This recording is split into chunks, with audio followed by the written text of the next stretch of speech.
എറണാകുളം മൂവാറ്റുപുഴയിലെ പിഴത്തുക വെട്ടിച്ച പോലീസുകാരിയെ സംരക്ഷിച്ച അന്വേഷണ സംഘം.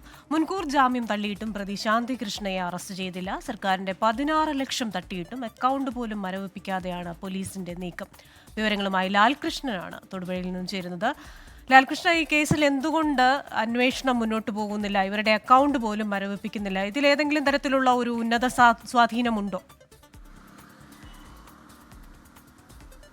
തീർച്ചയായിട്ടും ക്രിസ്റ്റീന പറഞ്ഞ പോലെ തന്നെ ഉന്നത തലങ്ങളിൽ നിന്നുള്ള സ്വാധീനമാണ് ഈ കേസ് വഴിമുട്ടിയ നിലയിൽ നിൽക്കുന്നതിന് കാരണം എന്നുള്ളതാണ് നമുക്കറിയാൻ കഴിയുന്നത്. ഈ കേസുമായി ബന്ധപ്പെട്ടുകൊണ്ട് ഏകദേശം ഒരു മാസം മുമ്പാണ്, അത് കൃത്യമായി പറഞ്ഞ ഒരു മാസം മുമ്പ് തന്നെയാണ് ഈ സംഭവം പുറത്തേക്ക് അറിയുന്നത്. 16.25 ലക്ഷം രൂപയാണ് ഈ പിഴത്തുകയിൽ വെട്ടിപ്പ് നടത്തിയത്. അതായത് പിഴ ഈടാക്കിയെങ്കിലും അത് എഴുതി ചേർക്കുന്നതിൽ ചെറിയ തുക മാത്രമായിട്ട് എഴുതി ചേർത്ത് ബാക്കി തുക ഇവർ കൈക്കലാക്കുകയാണ് ചെയ്തത്. ട്രഷറിയിൽ അടച്ചതും ആ ചെറിയ തുക മാത്രമായിരുന്നു. അങ്ങനെ 16.25 ലക്ഷം രൂപ തട്ടിയെടുത്തു എന്നുള്ളതാണ് കേസ്. 4 വർഷത്തിനിടയിലാണ് ഈ സംഭവം നടന്നത്. അതിനിടയിൽ 4-5 SIമാർ അവിടെ മാറിപ്പോയിട്ടുമുണ്ട്. ഇവരെ അടക്കം മൊഴി രേഖപ്പെടുത്തുന്ന പരിപാടി ഉണ്ടായിരുന്നു. പക്ഷേ ഇതുവരെ ഒരു അറസ്റ്റിന് പോലീസ് നീങ്ങിയിട്ടില്ല. പ്രത്യേകിച്ച് ഈ സംഭവം നടന്ന ഒരു FIR രജിസ്റ്റർ ചെയ്തെങ്കിലും കൃത്യമായ തെളിവ് ശേഖരണമോ മറ്റു കാര്യങ്ങളോ നടത്തിയിട്ടില്ല. ശാന്തികൃഷ്ണൻ എന്ന് പറയുന്ന സീനിയർ സിവിൽ പോലീസ് ഓഫീസറെ കുറിച്ച് ഒരു വിവരവും നിലവിൽ ലഭ്യമല്ല എന്നുള്ളതാണ് പോലീസ് പറയുന്നത്. ഇവർ വിദേശത്തേക്ക് കടക്കാനുള്ള സാധ്യതയുണ്ട് എന്നറിഞ്ഞിട്ടും ഒരു ലുക്കൌട്ട് നോട്ടീസോ അല്ലെങ്കിൽ ഇവരുടെ അക്കൗണ്ട് വിവരങ്ങളോ മരവിപ്പിക്കാൻ തയ്യാറാകാത്തത് ഈ സംഘടനയിലുള്ള അല്ലെങ്കിൽ ഡിപ്പാർട്ട്മെൻറ്റിൽ തന്നെയുള്ള ചില ഉന്നത ഉദ്യോഗസ്ഥർ അവരുടെ വ്യക്തിപരമായ താല്പര്യങ്ങൾ സംരക്ഷിക്കുന്നതിൻ്റെ ഭാഗമായിട്ടാണ് അറസ്റ്റ് അടക്കമുള്ള നടപടികൾ മരവിപ്പിച്ച് നിർത്തിയിരിക്കുന്നത് എന്നാണ് പറയുന്നത്.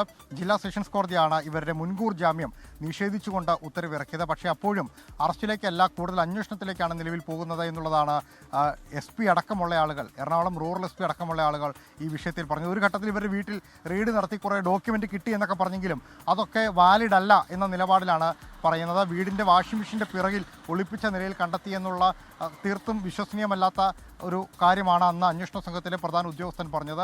മാത്രമല്ല രാത്രി 2 മണിക്ക് ആരും അറിയാതെ പോയി റെയ്ഡ് നടത്തി തിരിച്ചെത്തി എന്നുള്ള രീതിയിലാണ് പറഞ്ഞു വച്ചിരുന്നത്. പക്ഷേ ഈ സംഭവങ്ങളിലൊക്കെ ഒരു ദുരൂഹത ഇപ്പോഴും നടക്കുന്നുണ്ട്.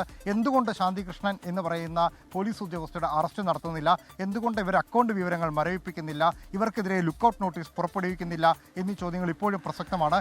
അന്വേഷണം നടന്നു സർക്കാരിന് 16.25 ലക്ഷം രൂപ നഷ്ടമുണ്ടാക്കിയിട്ടും ഈ കേസ് വിജിലൻസിന് പോകാൻ ശുപാർശ ചെയ്യാൻ പോലും ഈ പ്രത്യേക അന്വേഷണ സംഘം തയ്യാറായിട്ടില്ല. മാത്രമല്ല മൂവാറ്റുപുഴ പോലീസ് സ്റ്റേഷനിലെ ഒരു ജീവനക്കാരിയായ ഇവർക്കെതിരെയുള്ള അന്വേഷണം നടത്തുന്നതും ഇതേ ഡിവിഷനിലുള്ള ആളുകൾ തന്നെയാണ് എന്നുള്ളതും ഇതിനകത്തൊരു പ്രഹസനമായി നിലനിൽക്കുന്നുണ്ട്. ലാൽകൃഷ്ണനാണ് തൊടുപുഴയിൽ നിന്ന് വിശദാംശങ്ങൾ നൽകിയത്. സർക്കാരിന്റെ 16 ലക്ഷം തട്ടിച്ചിട്ടും ഇതുവരെ കൃത്യമായ നടപടികൾ ഇവർക്കെതിരെ എടുക്കുന്നില്ല. അത് ഉയർത്തുന്നത് നിരവധി ചോദ്യങ്ങളാണ്.